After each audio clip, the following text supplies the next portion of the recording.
This is Leafs Morning Take with Nick Alberga and Jay Rosehill. Now we've got a fight started here right off the bat with Rosehill. 30 minutes of live, nonstop Leafs talk starts now.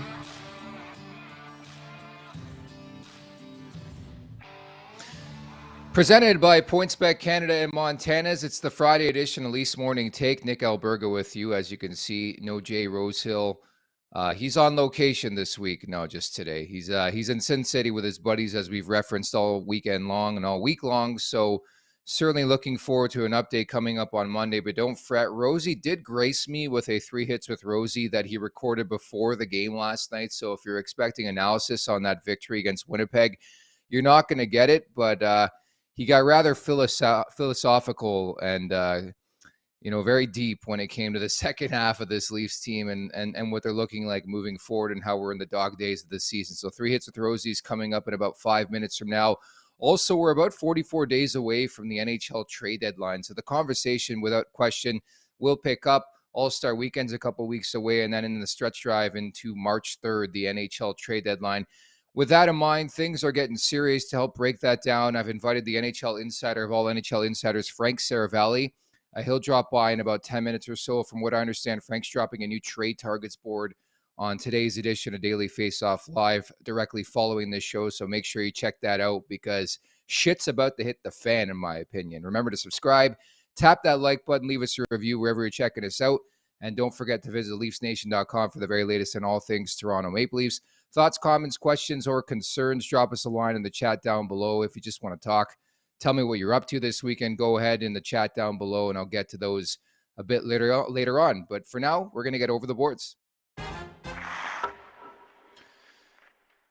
Was that an impressive victory or what? A 4-1 win for the Leafs. I'll be quite honest. I was expecting maybe a bit of a tough night for the Leafs. I thought the stars were aligning for the Winnipeg Jets to find their game after laying an egg in Montreal on Tuesday, but I was dead wrong. And Ilya Samsonov, of course, is a big reason why. But the Leafs came to play and sweeping away the 2-game season series here with the Winnipeg Jets, winning both games 4-1, the first one on October 22nd in Winnipeg. Now this one 4-1 last night. What really stood out for me is their dominance in the second period. You see it there on your screen, second period studs. They're plus 26 in the second period this season, which I think is epic. If only they could translate that over to the first and the third period, then they'd be feeling great. But I think obviously it correlates directly with their record. When you give them the lead, you're in trouble, and then they sort of take over in the second period. That's been a theme. And it was a theme in last night's game where they scored 3 goals to open up a 3-0 lead against Winnipeg, and the Jets were playing catch-up all night long after I thought they dominated the first period. After the first, I'm like, well, this might not be Toronto's night, but full credit to them because they came out guns a-blazing in the second. And it started with Poppy. Auston Matthews, 2 more goals, now 5 in his last 4 outings. I don't know about you out there, but he just looks like a completely different player since missing those 2 games last week in the back-to-back. He looks rejuvenated. He looks refreshed.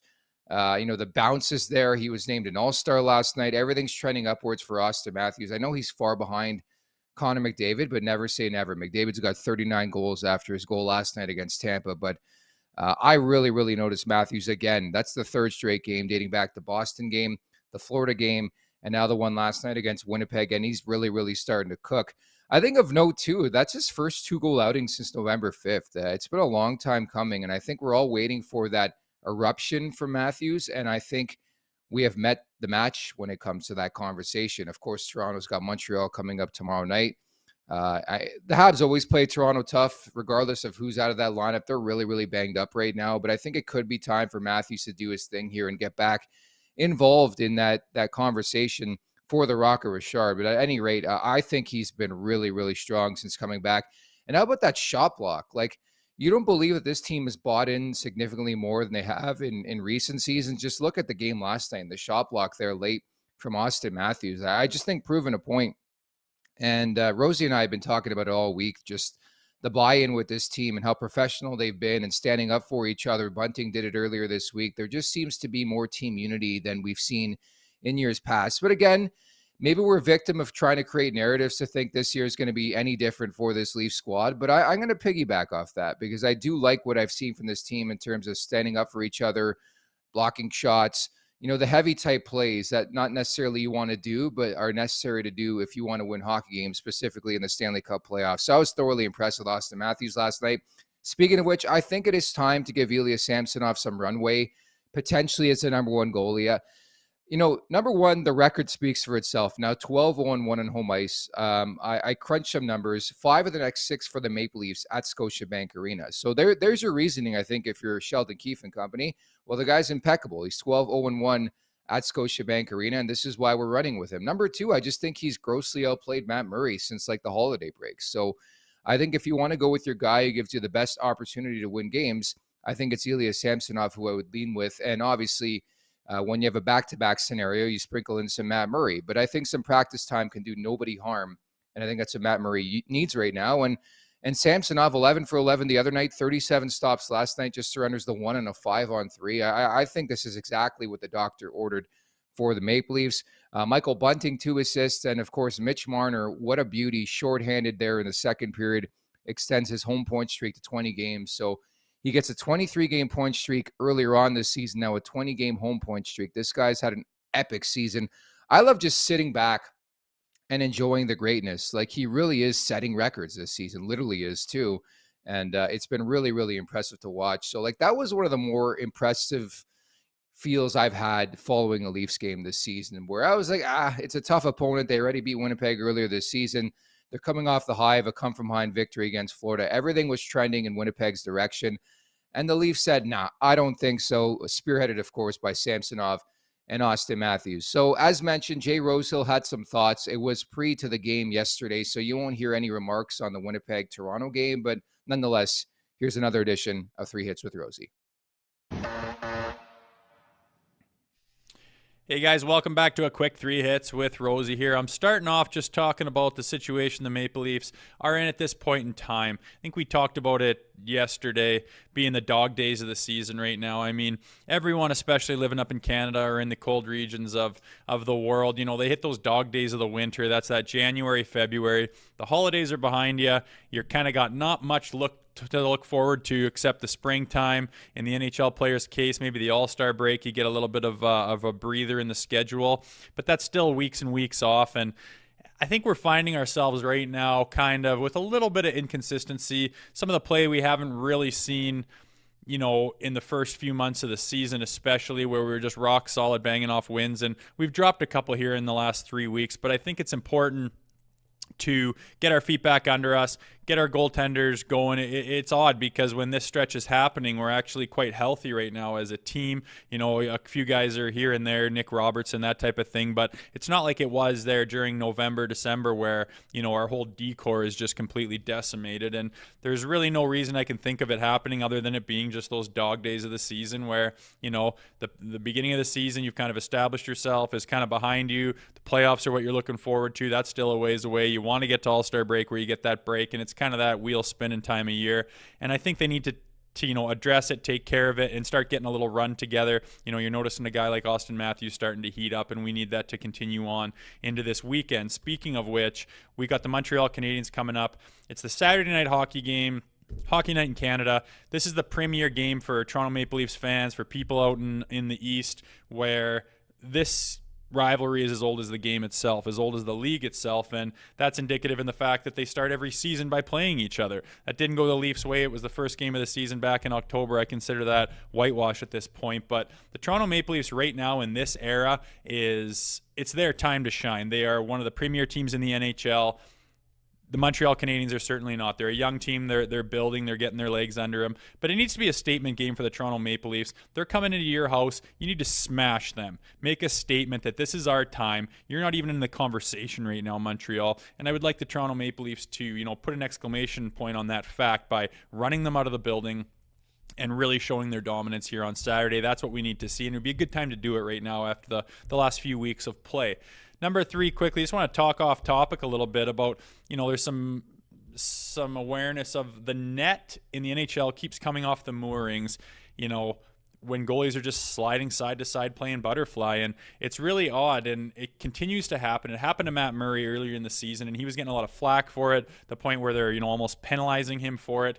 And it's just something that shouldn't happen. Goalies have been playing side-to-side butterfly style hockey. They use it as a bit of a stop for years now, and it just seems like this year especially, the nets keep popping off the moorings, and there's nothing more frustrating for a fan or for a team is when you're in the offensive zone and you're peppering their goalie and you're going back door and the goalie slides and pop off goes the net, whistle goes. It's like, are you kidding me? We're trying to play hockey here. And I think the NHL needs to address this. It's not rocket science. You got a peg in the ice and it goes up the hollow side of the point. It needs to keep it on. I mean, I realize you can't just have it fastened in there completely or it's a safety issue. When guys fly into the net, defensemen ride a guy into the net, the goalie gets pushed into the net, you need that thing to come off and not be, like running into a brick wall. It's going to cause injuries, but there's got to be a happy middle ground somewhere in there where you can get that sorted out where a goalie can play his position, slide post to post, and it still comes out. And if that means, stiffening things up a little bit, I think that's what you need to do because it's bad for the game when that momentum just gets sucked out of the game when it's going whistle after whistle, nets coming off all the time. And some barns are different than others, but there needs to be a standardized version that actually works for the game.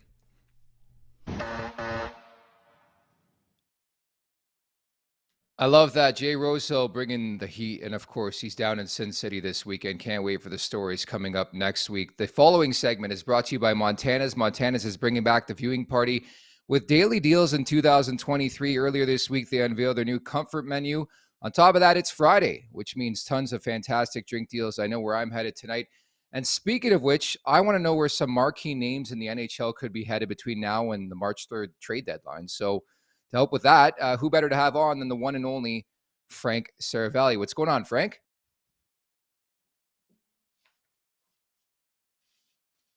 There he is. How you doing, Nick? Hey, there you are. I'm good. How are you, bud? So sources tell me you're dropping a new trade targets list on Daily Faceoff Live today. What can we expect from that, Frank? Well, that is a good scoop. The list is being expanded from 25 to 30 names. That means if you're doing the math at home, there's 5 names. And so what you can expect is that Bo Horvat remains unshockingly in the number 1 spot. He's been there all season long. I believe trade talks are intensifying on that front. A number of teams have checked in with the Vancouver Canucks in recent days since Jim Rutherford's press conference on Monday, in which he basically spelled out for everyone that Horvat is probably no longer going to be a member of the Vancouver Canucks. And so those teams that are involved at this point, I believe, include, but are not limited to, the Boston Bruins, Minnesota Wild, Carolina Hurricanes, who could see a change now with the potential of Max Pacioretty out for the season. We're still waiting on word for that. I think he's due to get an MRI today, but every indication to this point is that he may have retorn his Achilles, which is terrible news for him and tough news for the Canes.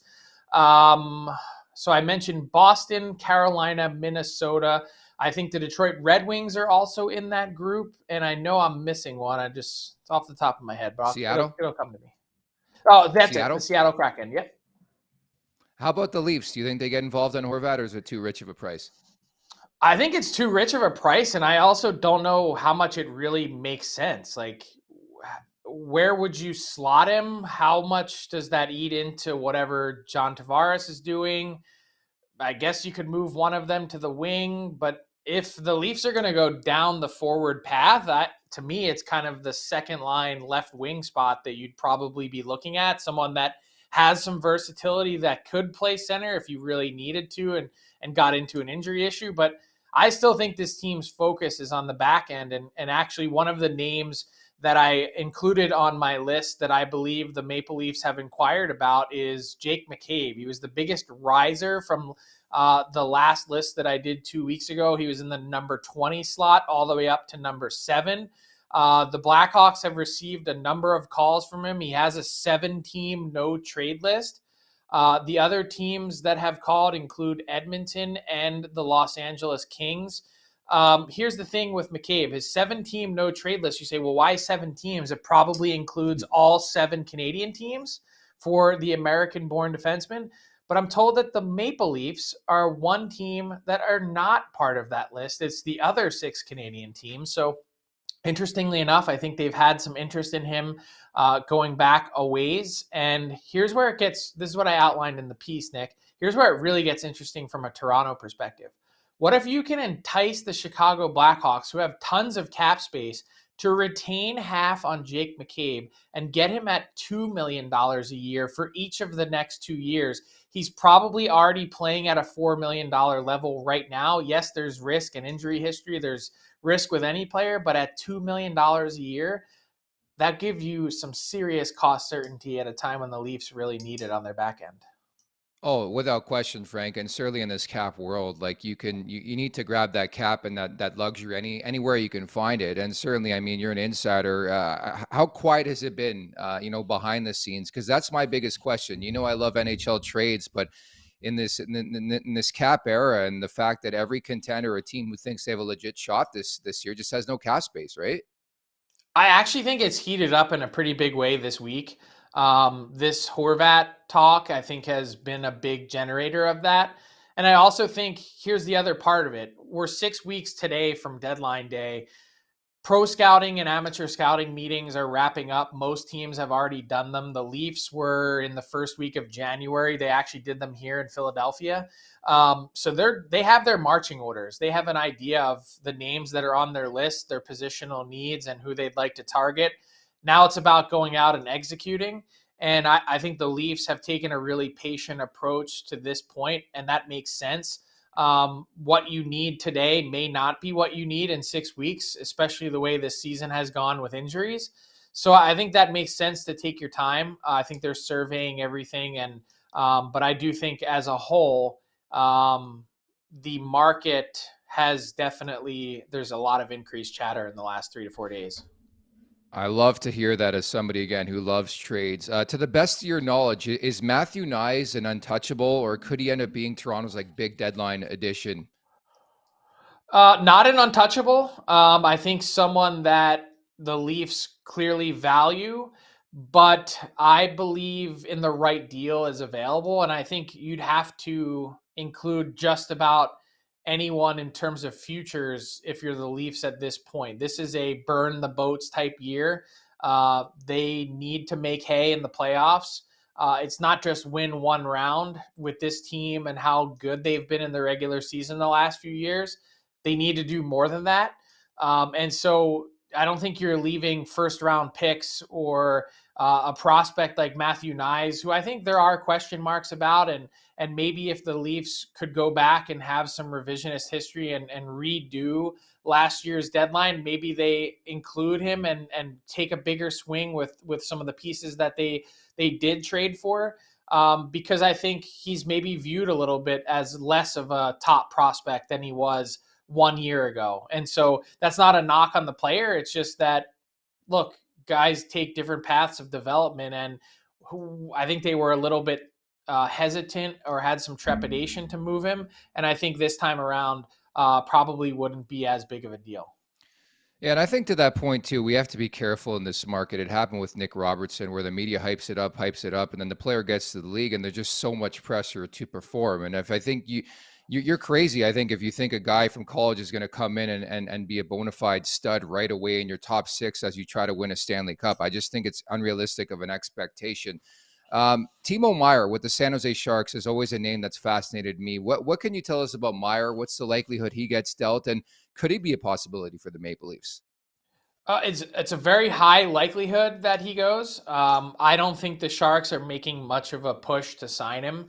I think they got themselves into a lot of trouble last year when they went to the deadline. They didn't have a GM in place. Their acting GM, Joe Will, ended up signing Tomas Hertl to that 8-year deal that I think is, you haven't won with these guys. Why are you afraid to lose them? And that's, I think, the big concern now for the Sharks is, how do we jumpstart our rebuild process? How do we begin to tear this down? And one of the easiest ways to maximize value is Timo Meier. But here's the thing with Meier is his contract is complicated, because at the end of this season, he's due a $10 million qualifying offer. And we saw the blueprint of what that looks like from Alex DeBrincat going from Chicago to Ottawa last year at the draft. It was on draft day itself.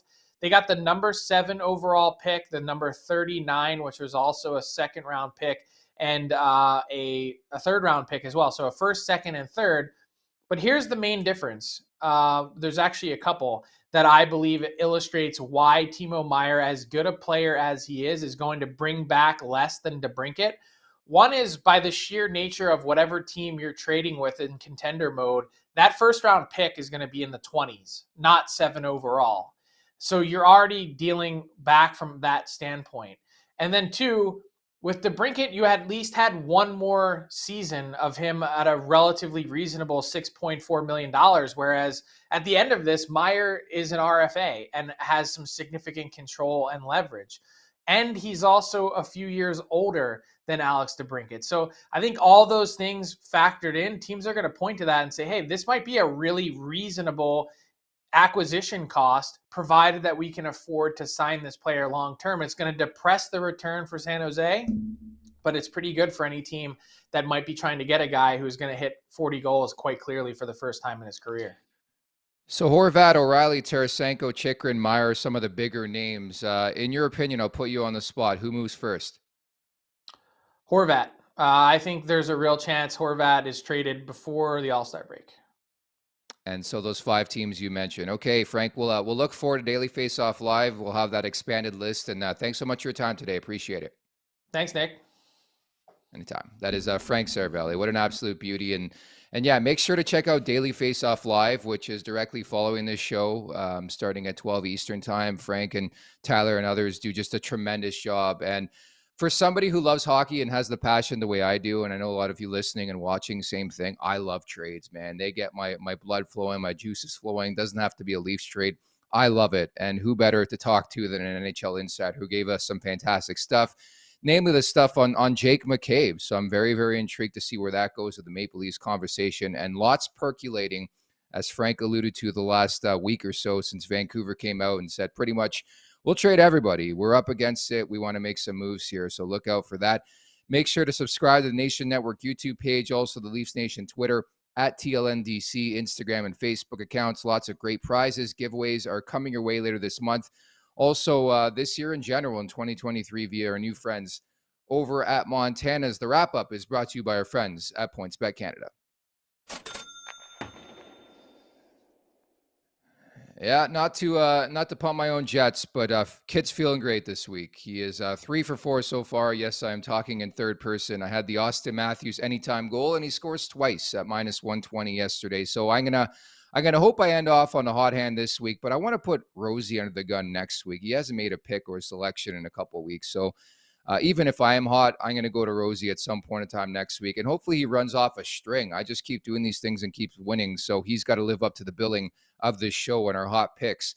So for tonight's action, there are just 2 games. I like an over. I'm looking at the Vancouver, Colorado over 6.5. You see on your screen, last I looked, -131. Number 1, Vancouver has participated in 6 straight overs. They're a tire fire defensively. They stink. Colorado has 17 goals in the last 3 games. I just seriously see this one being a high-scoring affair. Just everything trends in that direction. And, of course, every time I say that, it's going to be like a 2-1 game. I just don't see it. I really don't. So I'm going to lay a couple units probably on the over in that game between the Vancouver Canucks and the Colorado Avalanche. 1 of 2 in the NHL. I actually like the over in the other game, too, with Pittsburgh and the Ottawa Senators. So there's my play, or plays, I guess, of the day as we look forward to another weekend here for the Maple Leafs. And I don't know about you, I always look forward to when the Leafs play the Montreal Canadiens.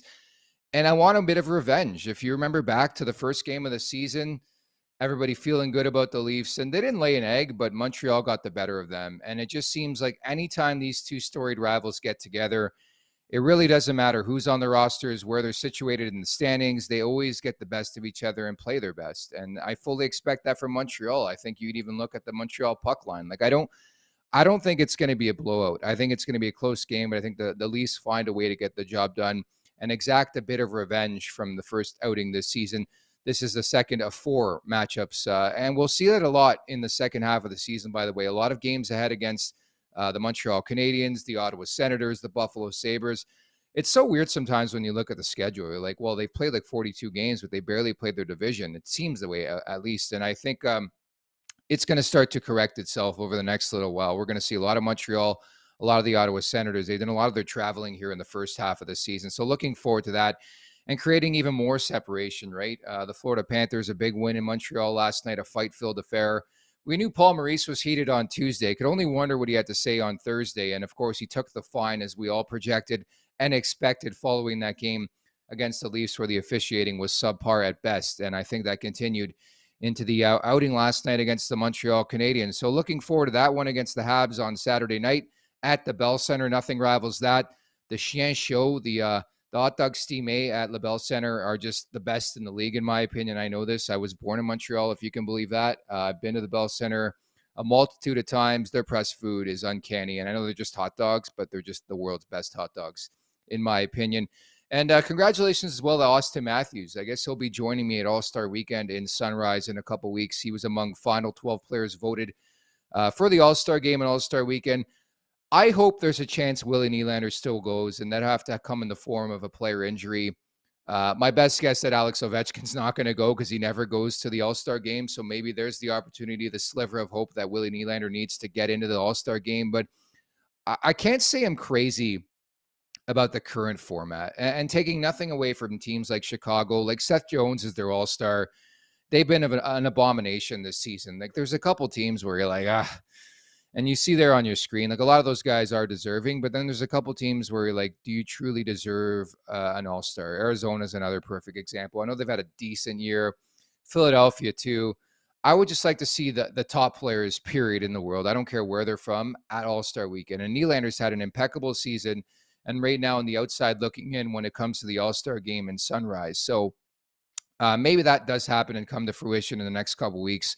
All-Star Weekend slated for February 2nd to 4th in Sunrise. In Sunrise before Lauderdale is where most people are staying, where everybody's going to be staying. And heard Fanfare is going to be at the beach, which should be a lot of fun. By the way, I will take this show on the road for the Thursday and Friday, I believe February 2nd and 3rd. I'll be at Fanfare broadcasting the show. So perhaps I'll have the beach behind me, maybe a daiquiri in hand, and we'll talk some Maple Leafs hockey at the All-Star break. But for now, I'm going to bid you farewell. Just catching up on the chat quickly. Tim writes in, can we see Horvat to the New York Rangers for Lafreniere?